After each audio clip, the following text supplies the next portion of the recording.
versículo 4. Primera a los Corintios capítulo 12, versículo 4 dice así: ahora pues hay diversidad de dones, pero el Espíritu es el mismo, y hay diversidad de ministerios, pero el Señor es el mismo, y hay diversidad de operaciones, pero Dios, que hace todas las cosas en todos, es el mismo. Pero a cada uno le es dada la manifestación del Espíritu para provecho, porque a este es dada por el Espíritu palabra de sabiduría, a otro palabra de ciencia según el mismo Espíritu, a otro fe por el mismo Espíritu, y a otro dones de sanidades por el mismo Espíritu, a otro el hacer milagros, a otro profecía, a otro discernimiento de espíritus, a otro diversos géneros de lenguas, y a otro interpretación de lenguas. Pero todas estas cosas las hace uno, y el mismo Espíritu, repartiendo a cada uno en particular como Él quiere. Amén. Amén. Siéntense, tengan la bondad. Aleluya. Y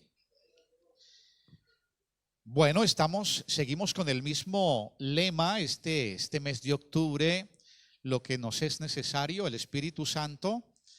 Y entonces, pues una bendición poder aprovechar este espacio para seguir hablando de este tema neumatológico. La neumatología pues es tan importante porque habla aparte de hablar de la naturaleza de Dios, que es espíritu, habla de las manifestaciones de Dios y habla de los dones de Dios.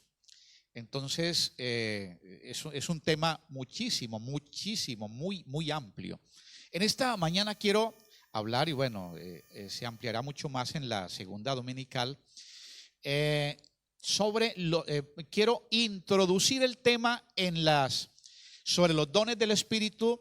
Luego nos fijaremos específicamente en el don de profecía, analizando la profecía clásica del Antiguo Testamento, el profetismo en Israel, y luego nos enfocaremos si el tiempo nos lo permite, nos enfocaremos en la profecía neotestamentaria, que es lo que realmente nos debe interesar el día de hoy. Pero para poder entender las funciones de la profecía neotestamentaria, hay que hablar de la profecía clásica, la profecía o de los profetas de Israel.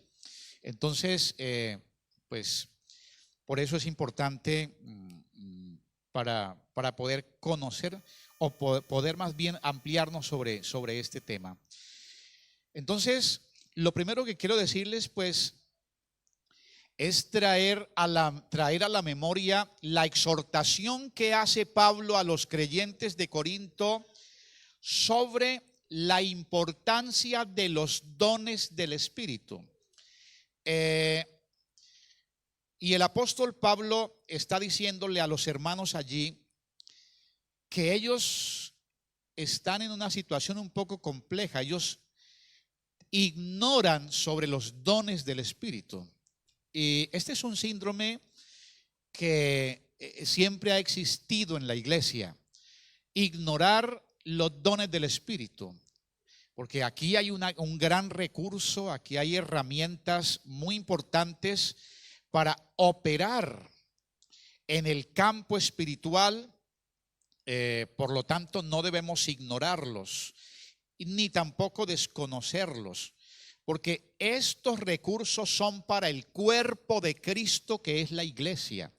Es decir, los dones del Espíritu, muchos de estos no son para el líder exclusivamente, no son para el pastor exclusivamente, son para ser operados en la iglesia, en el cuerpo, en la feligresía, pero eso sí, operados en determinadas condiciones que el mismo apóstol Pablo pone. Y él dice, por ejemplo, si alguno se cree profeta, el capítulo 14, versículo 37, si alguno se cree profeta o espiritual, ese es el problema de los dones, ¿no? Que cuando alguien recibe un don, o empieza a darle demasiada relevancia y a salirse de las funciones que le pertenecen, o empieza a creerse el más espiritual que todos y el más superdotado de todos en la iglesia. Entonces, ese problema está desde el primer siglo en las manifestaciones de los dones. Por eso Pablo dice, si alguno se cree profeta o espiritual, reconozca que lo que os he escrito son mandamientos del Señor. Es decir, que si alguien se cree profeta y está operando el espíritu, lo primero que debe hacer es aceptar las regulaciones que Pablo plantea sobre cómo deben funcionar en el orden, porque es lo que Pablo está planteando acá, que los dones del Espíritu no se pueden confundir con desórdenes en la iglesia. Los dones del Espíritu no se pueden confundir con reacciones humanas en la iglesia. Una cosa son las reacciones humanas y otra cosa son las manifestaciones del Espíritu. Entonces, el apóstol Pablo hace resaltar su importancia en estos dos capítulos. El capítulo 12, que es el capítulo que enumera los dones y le da sus funciones.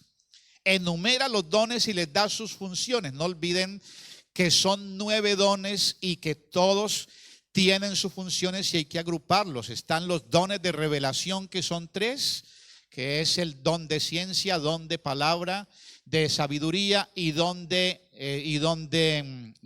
profecía, precisamente. Están los dones, esos son los dones de revelación. Están los dones, por ejemplo, de expresión, que es el don de lenguas, la interpretación de lenguas. Y bueno, están los dones de poder, como el don de fe, don de milagros y dones de sanidades. Ahí están los 9 dones. Y Pablo lo que hace en el capítulo 12, mencionarlos y dar las funciones de ellos. Y en el capítulo 14 lo que hace es regular sus funciones. Regular sus funciones. No se puede, es como por ejemplo, donde nos menciona en el capítulo 5 de primera a los tesalonicenses, hay 3 versículos que todos dependen el uno del otro. Y el primero dice, mire, no apagues el espíritu. No apagues el espíritu. Hay que avivarlo. Luego dice, no menosprecies las profecías. Y el tercero dice, examinadlo todo y retened lo bueno. Esos 3 versículos no se pueden sacar de ese contexto. Porque lo primero que está diciendo Pablo es, el Espíritu Santo hay que avivarlo y no estorbarlo. El Espíritu Santo hay que dejarlo que obre con libertad en la iglesia. Pero luego está diciendo, mire, porque sucedía que como habían tantas profecías y todos los hermanos querían profetizar, entonces ya todos los hermanos comenzaron a decir, no, eso es un asunto de todo el mundo que le da por decir cosas ahí. Y entonces no le daban ya importancia a las profecías. Esto estamos hablando de Tesalónica. Es que eso es, en la iglesia es así. La iglesia de Corinto los ignoraba. La iglesia de Tesalónica los menospreciaba la profecía. Entonces Pablo les dice, mire, no tengan en poco, menospreciar es eso, tener en poco. No tengan en poco las profecías. Solo lo que tienen que hacer es examinarlo todo, pero ojo con eso, porque es que los textos sacados de contexto son un problema, ¿no? Yo escucho a veces que dicen los hermanos, no, es que la Biblia dice, me decía una hermana que estudiaba parapsicología y metafísica. Imagínense usted que eso tiene más que ver con ciencias ocultas que con cualquier otra cosa. Y decía la hermana, no, es que el apóstol Pablo, el Señor dice, leedlo todo y retened lo bueno. ¿Dónde dice la Biblia que hay que leerlo todo y retener lo bueno? La Biblia no dice eso por ningún lado. La Biblia dice examinarlo todo. Examinar es una cosa y leerlo todo es otra. Otros les he escuchado, no hermano, es que la Biblia dice escuchadlo todo y retener lo bueno. Tampoco. Y entonces por eso se van a cualquier sitio, ¿no? Y por eso en el internet escuchan a cualquiera, porque no es que esto puede darme algo útil, porque es que la Biblia dice que uno tiene que escucharlo todo y retener lo bueno. A eso no se refiere la Biblia. Por eso les digo que tomar un texto fuera y sacarlo fuera de contexto es un problema, porque uno está violando el texto primero y segundo lo está haciendo decir lo que él no quiere decir. Entonces, lo que el texto está diciendo es, mire, al ustedes no apagar el espíritu, sino avivarlo, pues va a haber mucha profecía entre ustedes. Es que en la iglesia de Tesalónica llegaron al punto que más bien decidieron privar la gente de que profetizara y que hablara en lenguas. Entonces Pablo dice, no, eso ya es otra cosa y eso se llama apagar el espíritu. Y entonces ya es no dejarlo funcionar, ya es no dejarlo operar. Así que no apaguen el espíritu, le dice Pablo a los de Tesalónica. Ahora les dice, mire, más bien hagan una cosa, dejen que el espíritu fluya, dejen que haya profecía, y esa profecía lo que ustedes van a hacer es someterla a un examen, someterla a un análisis. Todas las que escuchen, entonces la someten a un análisis. Hay que examinarlo todo. Que lo que se dice, todas las profecías, y retengan lo bueno. Quiere decir que en las profecías siempre habrá ese factor humano, ese aporte humano que en algún momento no es, digamos que por lo menos allá en el primer siglo Pablo dice, ustedes van a clasificar y van a ver cosas que al examinarlas, pues hombre, no son tan buenas, no aportan nada, por ejemplo, para lo que Pablo dice, porque Pablo plantea que los dones del Espíritu tiene tres funciones especiales. La primera, que el Espíritu Santo en la profecía debe edificar, es decir, debe aportarme a mí conocimiento que me edifique, que me haga crecer. Lo segundo, que me exhorte. Es decir, que me anime y me motive dentro de lo que el Señor dice que debemos hacer, a caminar santa y piadosamente en el Señor. Y tercero, que me consuele, que me consuele. Entonces, el apóstol Pablo dice que los dones del Espíritu son para edificación, exhortación y consolación. Gloria a Dios.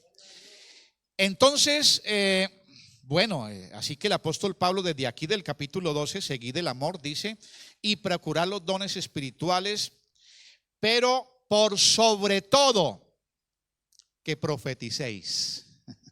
Por sobre todo, o sea, por sobre todo los 9 dones que está mencionando allí, que profeticéis. Por eso es el don de profecía es importante, porque el que habla en lenguas no habla a los hombres sino a Dios. Pues nadie le entiende, aunque por el Espíritu habla misterios. Estas son las lenguas que no tienen interpretación. Son las lenguas que se dan cuando una persona recibe el Espíritu Santo y que no son para interpretar, sino un lenguaje en donde la persona habla con Dios directamente. Y por eso dice, el que habla en lenguas no habla a los hombres sino a Dios, pues nadie le entiende, aunque por el Espíritu habla misterios. Pero el que profetiza habla a los hombres para edificación, exhortación y consolación. El que habla en lengua extraña a sí mismo se edifica, pero el que profetiza edifica a la iglesia. Entonces Pablo lo que está diciendo, mejor es que profeticen, porque es que es mejor edificar la iglesia y no edificarme yo solo, ¿sí? Así que quisiera que todos vosotros hablaseis en lenguas, pero más que profeticéis, porque mayor es el que profetiza. Aquí ya habla como de una especie de jerarquía. Mayor es el que profetiza que el que habla lenguas. a no ser que las interprete para que la iglesia reciba edificación. Y ya sabremos por qué aquí se le llama mayor, porque es que realmente la profecía se iba muy enfocada al pastor o al diácono o al líder, a aquella persona que es servidora en la iglesia, que es seria y que desempeña un cargo y que es confiable. Digamos que la profecía no es que cualquiera por allí se levanta y profetiza y dice algo. No, la profecía seria y la que Pablo plantea aquí es esa profecía que va desde la parte del liderazgo, la parte que direcciona la iglesia, el presbítero. ¿Se acuerdan que Pablo le impuso las manos a Timoteo y le dice, por tanto te aconsejo que avives el fuego del don de Dios que está en ti, que te fue dado ¿mediante qué? No, mediante profecía. ¿Sí? Sí, a través de la imposición de las manos mediante profecía. O sea que entonces, fíjese usted que allí cuando las manos del presbiterio, ¿quiénes eran los presbíteros? Los obispos, los que estaban a cargo de la iglesia a nivel general, ¿sí? Entonces, sobre ellos está la profecía, ¿no? La profecía. Entonces, dice, tantas clases hay de idiomas seguramente en el mundo, y ninguno de ellos carece de significado. Pero si yo ignoro el valor de las palabras, seré como extranjero para el que habla, y el que habla será como extranjero para mí. Dice el apóstol Pablo, como nos estaba dejando por ahí la predicadora anoche, como gringos, ¿no? Con una lengua. Bien.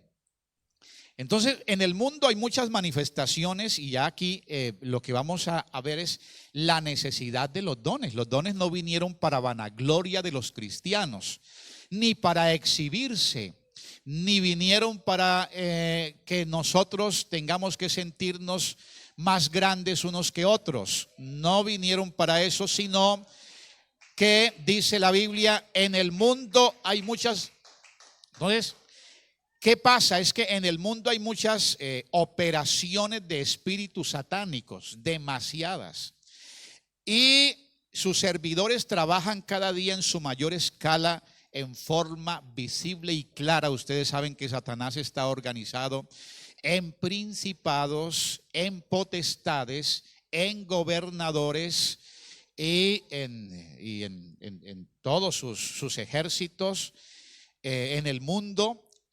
Y de esa manera opera.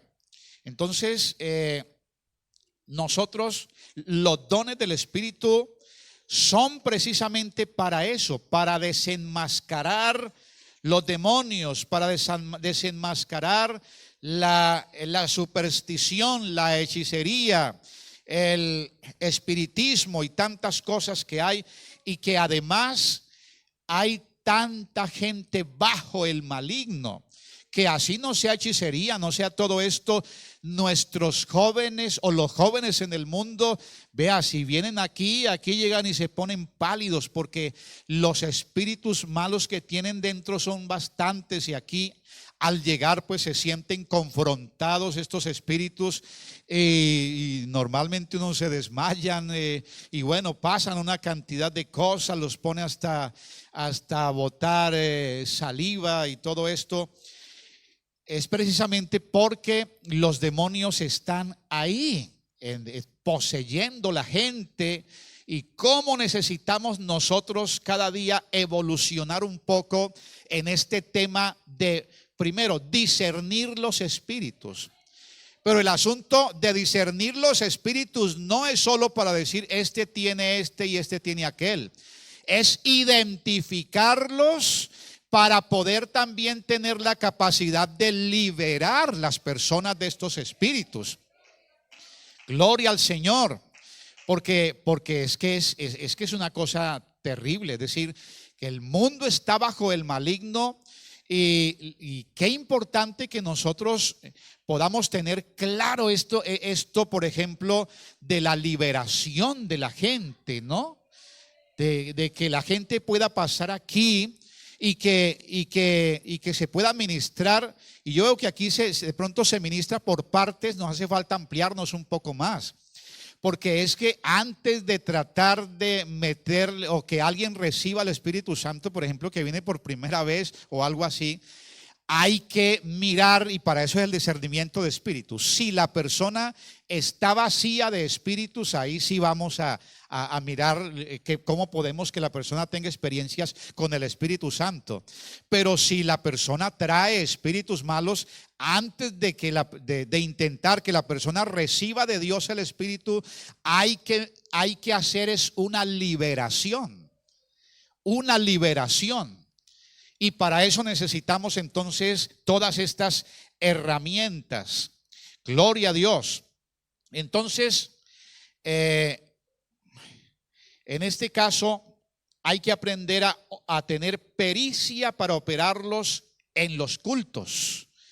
Gloria a Dios. Operarlos en los cultos para la edificación de la iglesia, para convencer al mundo, como dice 1 Corintios capítulo 14 versículo 24, dice: pero si todos profetizan y entra algún incrédulo o indocto, por todos es convencido, por todos es juzgado. Y entonces, ¿por qué? Porque todos están hablando en su mismo idioma.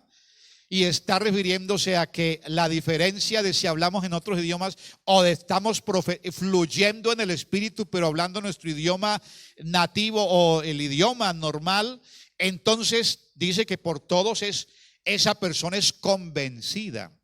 Pero claro, está refiriéndose que el Espíritu Santo en nosotros hace que esa persona sea convencida.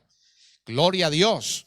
Miren ustedes la importancia y el secreto que nos está diciendo Pablo de cómo es más efectivo nosotros hacerlo para que la gente sea convencida, para que los que vienen por primera vez sean convencidos. ¿Cómo sería? Pues Pablo dice: dejen que el Espíritu Santo se manifieste de la mejor manera. Gloria a Dios, gloria a Dios. Entonces, la iglesia es el cuerpo de Cristo en la tierra y tiene la misión de evangelizar al mundo y perfeccionar a los santos. Pero por este compromiso tan importante, es que como ese no hay otro, necesitamos avanzar en el terreno espiritual, descubriendo la inmensidad de recursos y tesoros que tenemos para poder hacer esta obra, esa labor tan importante de perfeccionar a los santos en la obra del Señor. Gloria a Dios. Entonces, se observará que en la clasificación no se citan los dones en el orden que están colocados en la Biblia. Están entrelazados y combinados entre sí porque no operan de manera independiente, pues todos proceden del mismo Espíritu, gloria a Dios, y son dados con un mismo fin, el de enriquecer y capacitar la iglesia del Dios vivo, demostrando que Él está en medio de ella de manera evidente y definida. Es decir, que lo que hace entonces el Espíritu Santo es operar para que la iglesia, el mismo Espíritu en diferentes funciones, para que la iglesia tenga una cobertura en las diferentes necesidades, porque cada persona trae necesidades distintas. Y si Dios se manifiesta de diferentes maneras, pues entonces en la iglesia habrá sanidades, habrá liberaciones, gloria a Dios. Habrá convencimiento de pecadores, porque es lo que les leía ahorita, que el Espíritu Santo convence al indocto que viene al oír, porque por todos es convencido, y entonces termina convirtiéndose y glorificando a Dios. Gloria al Señor. Habrá derramamiento del Espíritu de las diferentes formas. Alabanzas al Señor. Entonces dice el apóstol Pablo acá: Dice el apóstol Pablo en el capítulo 14, versículo 26. ¿Qué pues? ¿Qué hay pues, hermanos? Cuando os reunís cada uno de vosotros, tiene salmo. Eso es una cosa que se hace. Cantar, alabar, adorar, lo que estábamos haciendo ahorita. El salmo, la parte de alabanza, adoración. Tiene doctrina, gloria a Dios. Tiene lengua, tiene revelación. Tiene interpretación. Fíjense ustedes que una cosa es la revelación y otra cosa la interpretación. Porque la interpretación es que el Espíritu Santo me muestra a mí, me da a entender lo que alguien está hablando en otra lengua y que es un mensaje para traerlo a la iglesia. Claro, esa interpretación se da si el que está hablando en lenguas es un mensaje para la iglesia. Porque como les leí ahorita, si son lenguas para glorificar a Dios, ¿para qué Dios quiere que la iglesia conozca si ya se sabe que lo está haciendo y lo podría hacer en nuestro idioma o en lenguas y eso sería apenas normal? ¿Para qué transmitir? ¿Para qué interpretar un mensaje de glorificación a Dios? Eso no es necesario. Pero lo que es necesario es cuando alguien está hablando en lenguas y tiene un mensaje para la iglesia. Alguien lo interpreta y eso se llama interpretación.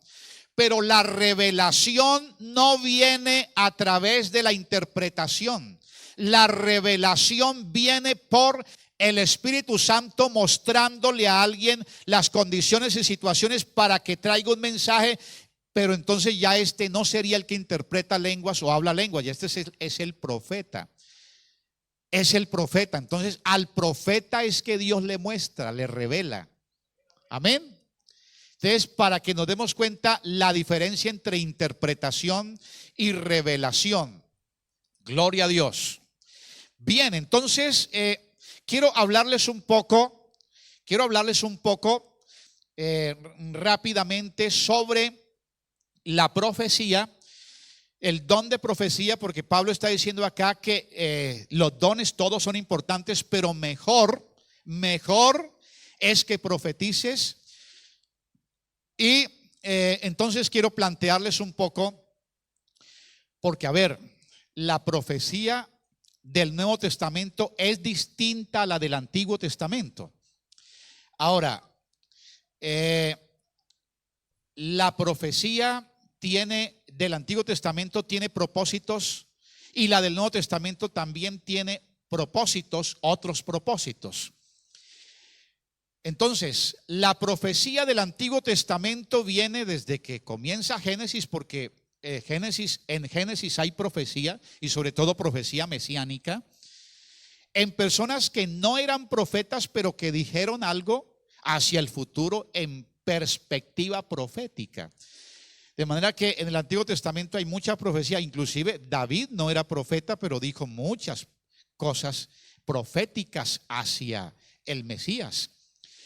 Así lo dijeron inclusive muchos personajes. Abraham también dijo muchas cosas proféticas. Así que había profetas de oficio, hubo muchos varones de Dios que no eran profetas, pero que profetizaron. Y hubo personas que profetizaron, por ejemplo, el mismo Saúl, ¿no? Que sale ese dicho, Saúl entre los profetas, porque comenzó a profetizar no siendo profeta. Entonces profetizó en un momento dado, porque lo que está diciendo la Biblia es que Dios obra cuando tiene que obrar, Él es soberano y usa a quien tiene que usar. Gloria a Dios. Y fíjense ustedes que como profeta usó hasta un hombre en el que uno dice, oiga, ¿sí sería profeta o sería más bien adivino? Por ejemplo, Balaán, que se llama el Judas del Antiguo Testamento. El Judas se le llama el Judas del Antiguo Testamento porque se veía tan cerca de Dios como al mismo tiempo se veía tan lejos de Dios. Y unas veces hacía cosas tan improcedentes y tan poco ortodoxas, y otras veces lo vemos profetizando y diciendo cosas donde es Dios el que lo está inspirando. Pero fíjense ustedes que Dios en todo esto que hizo, pues tomó hasta una burra, una asna, y le puso voz y le inspiró su lengua, que yo lo puso a moverle su lengua, que yo creo que moverle la lengua a un burro no es cosa fácil, ¿cierto? Pero le puso sonidos fonéticos y el burro, la burra habló y dijo cosas importantes. Entonces, imagínense ustedes lo que Dios puede hacer. Dios puede hacer que un hombre hable, aleluya, y que diga cosas maravillosas y extraordinarias. Gloria a Dios. Y entonces, por eso decimos que en el Antiguo Testamento digamos este concepto profético se fue desarrollando desde el comienzo. Fíjense ustedes que en Génesis la profecía es demasiado básica y arcaica. Ya en Éxodo, digamos, como que por ejemplo, Bezaleel es el único hombre en la Biblia del Antiguo Testamento que dice la Biblia que el Espíritu de Dios entró en él y que Dios lo llenó con su espíritu, porque era un hombre para un ministerio especial que necesitaba hacer cosas para el tabernáculo, artesanías especiales en oro, y por eso tenía que Dios trabajarlo desde adentro de una cosa impresionante, y Dios lo hizo solo con Bezaleel. Todos los demás, la Biblia no dice que hayan sido llenos del Espíritu Santo, sino que el Espíritu de Dios venía sobre la persona de manera temporal y ocasional de acuerdo a la circunstancia, pero era en el momento. El Espíritu Santo venía y agitaba su vida, sus emociones, y luego ya otra vez se retiraba. El Espíritu Santo en el Antiguo Testamento no venía para morar, para habitar, para incorporar en el creyente, como esa dicha que tenemos nosotros hoy. Que el Espíritu Santo usted puede tenerlo permanentemente en su vida y puede llevarlo al trabajo, puede dormir con él, puede llevarlo en el camino. Usted puede decir por la fe: el Espíritu Santo está en mí, mora en mí, aleluya.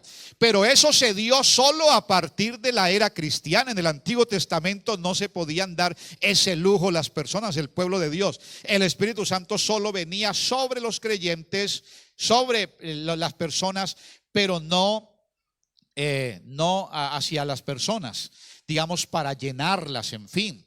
Entonces, cuando Cristo dio la gran comisión a sus discípulos para evangelizar al mundo, en Mateo 28, 19, Marcos 16, 16, 15, Hechos 1, 8, el don de profecía fue conferido a los apóstoles y predicadores, y con él ellos predicaron la palabra con las señales que les seguían. Con el don de profecía, porque el don de profecía básicamente en el Nuevo Testamento no se desarrolla como en el Antiguo, que es para que una persona diga, anuncie y denuncie cosas del futuro o denuncie cosas del presente, sino que en el Nuevo Testamento es para la predicación del Evangelio. Por eso es que una persona, cuando oye la predicación por el Espíritu, se siente juzgada, se siente que como que le están descubriendo su vida. Eso precisamente es porque la palabra de Dios, y la gente misma dice, pero y es que ese predicador, ¿por qué conoce mi vida? ¿Quién le habló a él de mi vida? ¿Quién le dijo a él que yo tenía esto, que yo estaba haciendo aquello? No es que alguien le dijo, es que es palabra profética. Gloria a Dios. Y la palabra profética consiste en eso, en que yo no conozco la condición de vida de la persona, pero por el Espíritu Santo a través de esta profecía anuncia y denuncia condiciones y situaciones de la vida de una persona, para que la persona se sienta descubierta, se sienta, digámoslo así, que su vida está quedando al descubierto, se sienta desnuda y entonces pueda invocar al Señor. Así que la palabra profecía, que significa en el hebreo fluir, eso significa la palabra profecía, la palabra neví o nevihim. Los nevihim, la palabra neví o naví, que quiere decir fluir, fluir.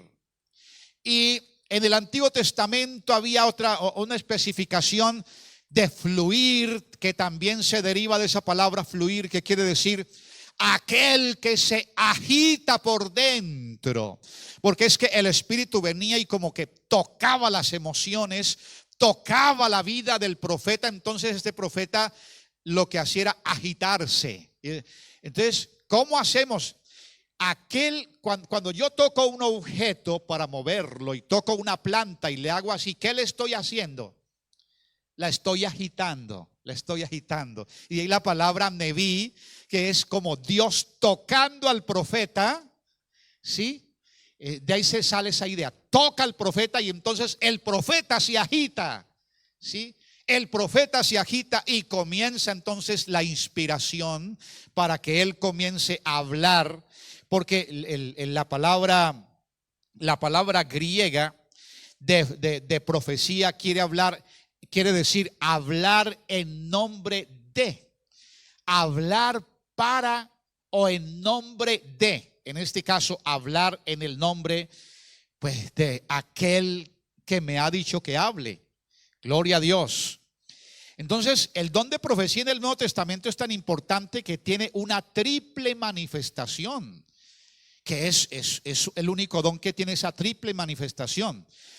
Porque el hablar en lenguas tiene que ver con el don de profecía, el interpretar lenguas tiene que ver con la profecía y profetizar. Es decir, las tres cosas tienen que ver con la profecía. Cuando hablamos de lenguas para interpretar, ¿sí? Lenguas para interpretar. Entonces, Dios trae la profecía a las personas a través de la interpretación, no se le olvide, o a través de la revelación. A través de la interpretación es que necesita el que habla la lengua y el que interpreta. Pero si es a través de la revelación, solo necesita una persona.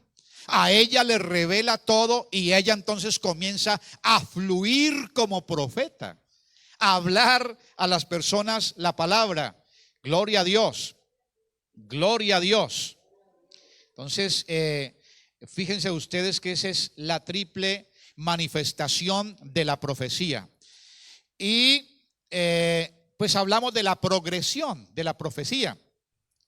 Para el Señor Jesús, la profecía veterotestamentaria, pues como ustedes saben y como lo dice por ejemplo Mateo capítulo 5 versículo 17, que Juan fue el último profeta y que el Señor Jesús vino para el cierre de este cumplimiento y para cerrar ese ciclo de la profecía clásica, el profetismo en Israel, y ya terminar allí esta profecía.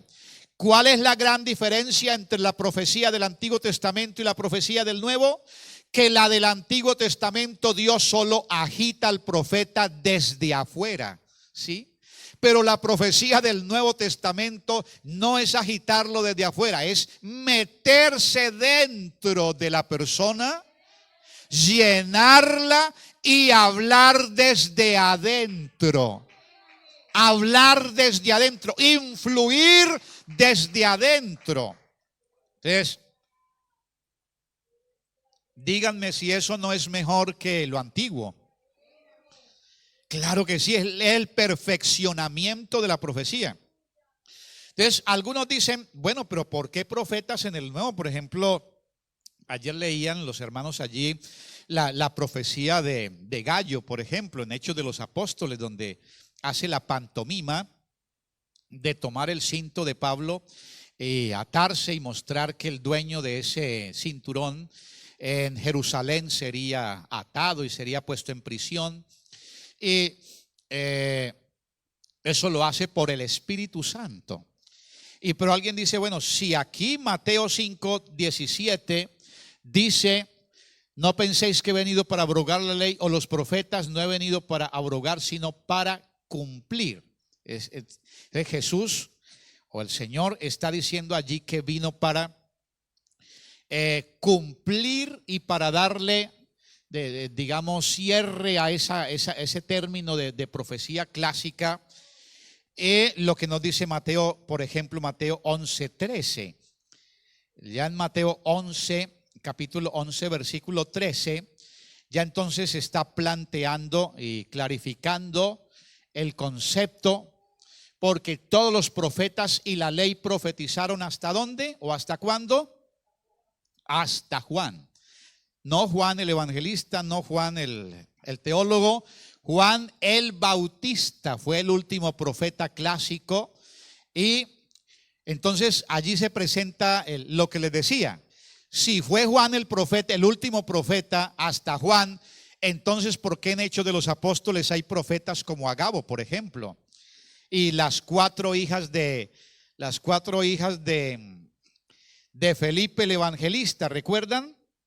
Que dice el capítulo 21 de Hechos de los Apóstoles, versículo 7: y nosotros completamos la navegación saliendo de Tiro y arribando a Tolemaida, y habiendo saludado a los hermanos, nos quedamos con ellos un día. Al otro día, saliendo Pablo y los que con él estábamos, fuimos a Cesarea, y entrando en casa de Felipe el evangelista, que era uno de los siete, pasamos con él. De los siete, pasamos con él. Este tenía 4 hijas doncellas que profetizaban. 4 hijas, y todas eran profetizas. Interesante eso en el contexto cristiano. Eran jovencitas, hermanas jovencitas, muy servidoras, dedicadas a esto, todas profetizaban. Y también luego nos sigue diciendo luego ya nos sigue diciendo de Agabo, lo que les comentaba ahorita.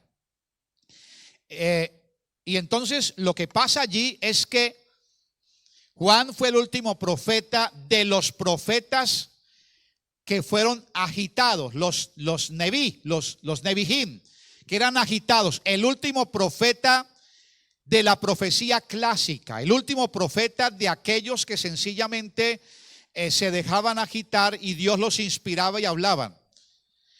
Pero ya Agabo, entonces dice la Biblia que dice el verso 11: quien viniendo a ver nos tomó el cinto de Pablo y atándose los pies y las manos dijo: esto dice el Espíritu Santo, así atarán los judíos. Esto dice el Espíritu Santo.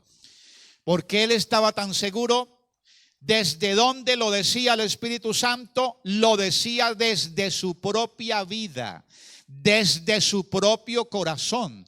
El Espíritu Santo, habitando en Agabo, dentro de él, le mostró lo que pasaría en Jerusalén con este varón, y por eso él tan seguro dijo: esto dice el Espíritu Santo.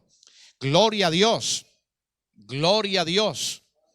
Entonces, esa es la profecía del Nuevo Testamento, mucho más segura, porque es el Espíritu Santo mostrándole a la persona desde dentro de su vida, y eso se llama revelación.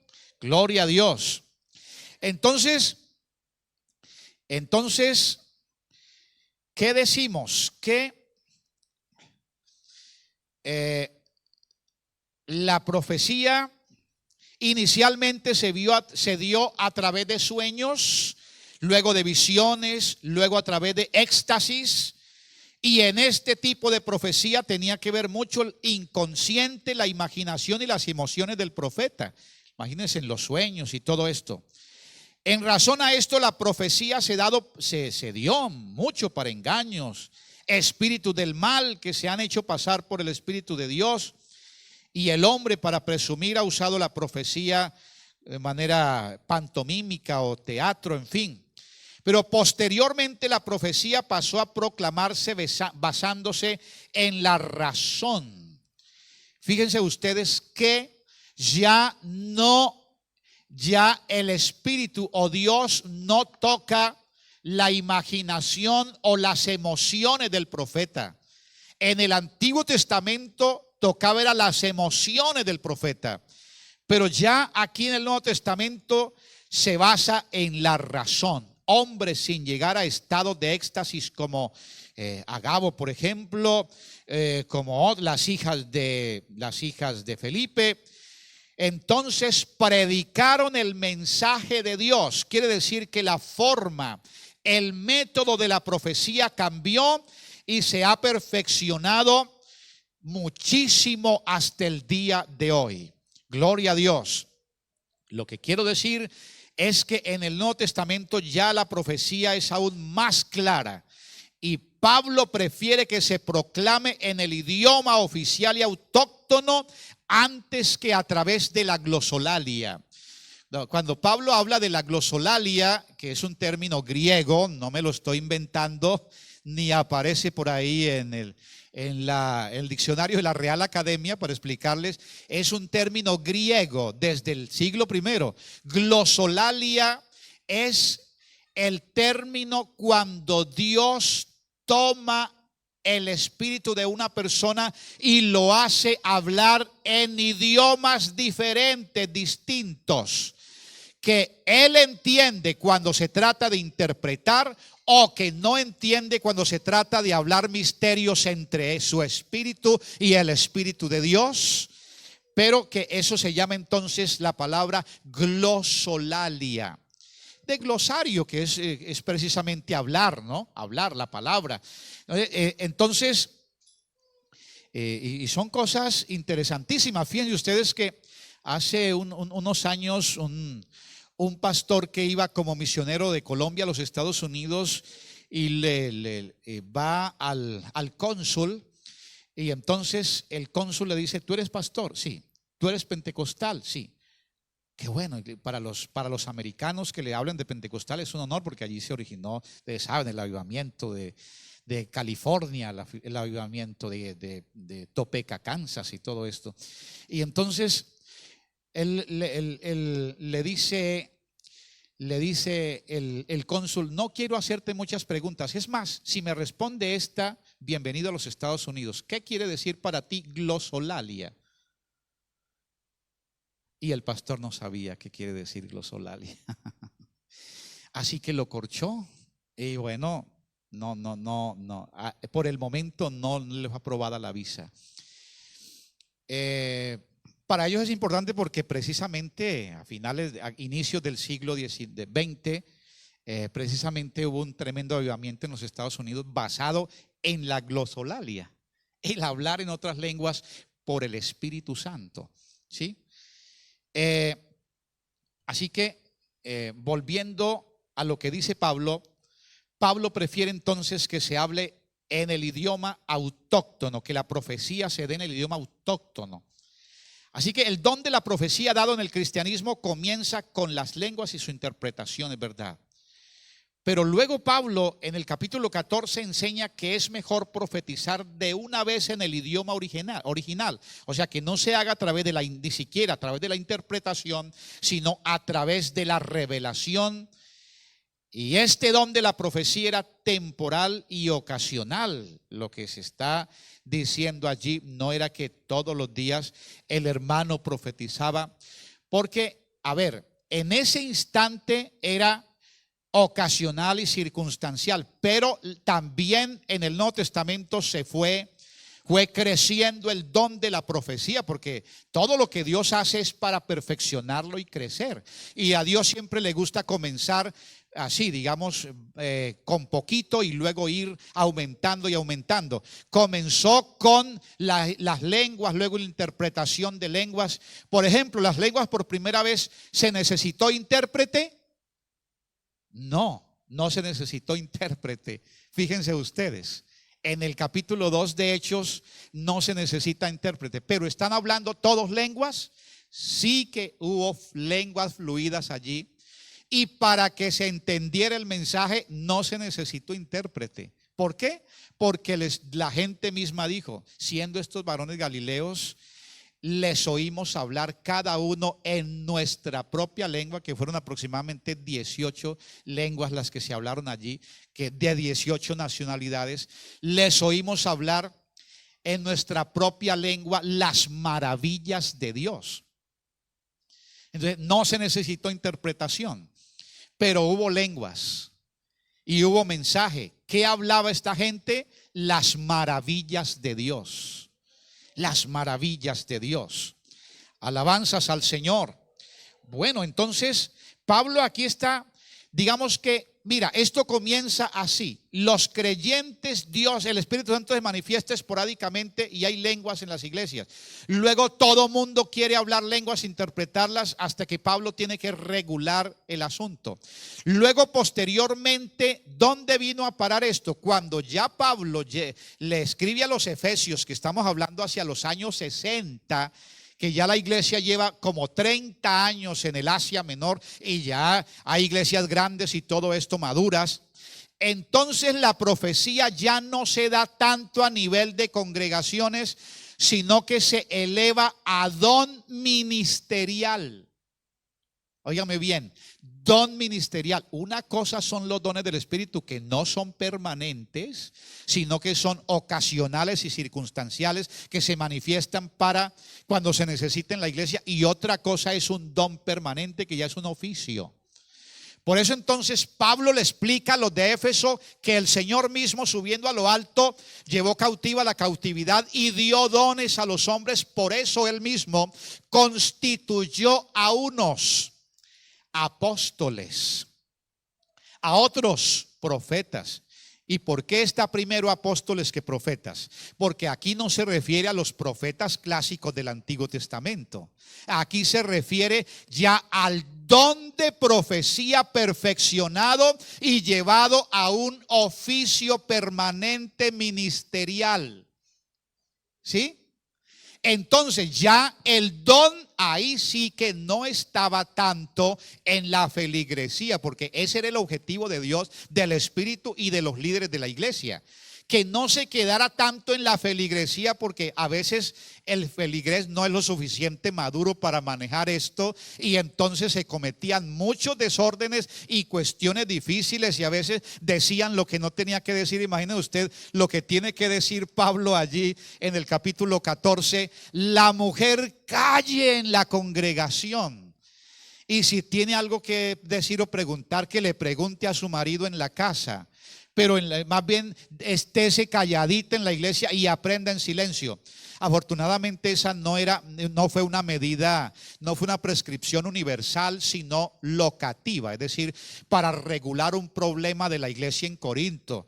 Algunos le hacen una prescripción universal, y entonces eso sí me parece muy terrible, porque se la aplican a toda la iglesia en el mundo y a todas las épocas, y eso no puede ser así. Pero es la medida que Pablo tiene que tomar, porque era que había un desorden muy terrible. Acuérdense que el capítulo 14, el tema es el orden en los cultos, porque había demasiado desorden. Así que Pablo entonces ya está diciendo que el don de profecía lo está llevando a don ministerial. Por eso dice: llevando cautiva la cautividad, dio dones a los hombres. Por eso mismo constituyó a unos apóstoles, a otros profetas, a otros evangelistas, a otros pastores y maestros. Ahí ya son dones permanentes, donde definitivamente la profecía quiere decir todo aquel hombre que yo he llamado para que me sirva en el ministerio es un profeta. Es lo que está queriendo decir el Señor y a través de su palabra. Todo aquel que se pare delante de un público y que esté bajo la unción y dirección del Espíritu Santo, pues este que está hablando mi palabra, porque obviamente está predicando mi palabra y aparte de eso está lleno del Espíritu Santo, ese es un profeta. Ese está fluyendo la palabra. Ese está hablando en nombre de. Gloria a Dios.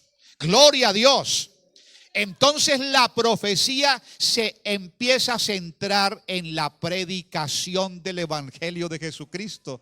Todo aquel que predica el Evangelio de Jesucristo, gloria a Dios, y que lo hace bajo la dirección del Espíritu Santo, es un profeta de Dios. Así que no vea la profecía ya como aquella cosa mística y como aquella cosa de que yo me levanto en la iglesia y el Señor ha dicho que en los postreros días habrá violadores. Dicen algunos profetas, se despertó el espíritu profético demasiado tarde ya. Entonces, no, antes de decir este tipo de incoherencias e inconsecuencias, eso así no es la profecía. Aquí el profeta normalmente es el pastor, gloria a Dios, que se para ungido por el Espíritu Santo y nos trae palabra para edificación, exhortación y consolación. Ese es el profeta, mi hermano. Y entonces lo que dice la Biblia, ese es el profeta, a él oíd. Amén, gloria a Dios. Él está profetizando cada vez que él se para aquí y comienza a predicar. Él está profetizando. Y un líder que se pare aquí ungido por el Espíritu Santo también está profetizando. Aleluya, gloria al Señor. Esa es la profecía de hoy, mi hermano querido, y en esa se centra de verdad una profecía seria. Por eso el apóstol Pedro, para no equivocarse y para ser más objetivo, él está diciendo, tenemos ahora la palabra profética. ¿Cuál es la palabra profética? Es esta. Tenemos la palabra profética más segura. Con esta no hay problema, hermano, de que el profeta se equivoque. Con esta no hay problema de que el profeta diga lo que no es, de que cometa locuras. Tenemos la palabra profética más segura, a la cual hacéis bien en estar atentos a ella. Es un hombre lleno del Espíritu Santo predicando esta palabra profética. ¿Qué está haciendo? Profetizando, sí Señor, profetizando. Porque primero, esta es la palabra profética y segundo, está hablando bajo el Espíritu Santo, el espíritu de profecía. Gloria a Dios. Póngase de pie, hermanos, y oramos al Señor en este día. Que el tiempo se nos ha pasado, me disculpan, hermanos. Hoy ha sido la excepción. Bueno, y entonces vamos a orar al Señor que Él nos ayude, aleluya, para entender y operar los dones del Espíritu cada día, mi hermano. Y dejar ver cómo permitir que los dones del Espíritu funcionen en la iglesia. Porque necesitamos ir más allá de las lenguas, amén. Ir más allá, esto se llama ir más allá de las lenguas, aleluya. Trascender las lenguas, no quedarnos ahí solo en las lenguas, sino ir más allá, aleluya, gloria a Dios. Este es un camino excelente, dice Pablo, un camino largo y excelente, donde hay muchas cosas que tenemos que seguir en nuestra vida. Señor Jesucristo, bendito sea mi Dios y Padre celestial. Honra y gloria te damos en este día, Señor. Eres nuestro Dios, quien nos ayuda. Oh Padre celestial,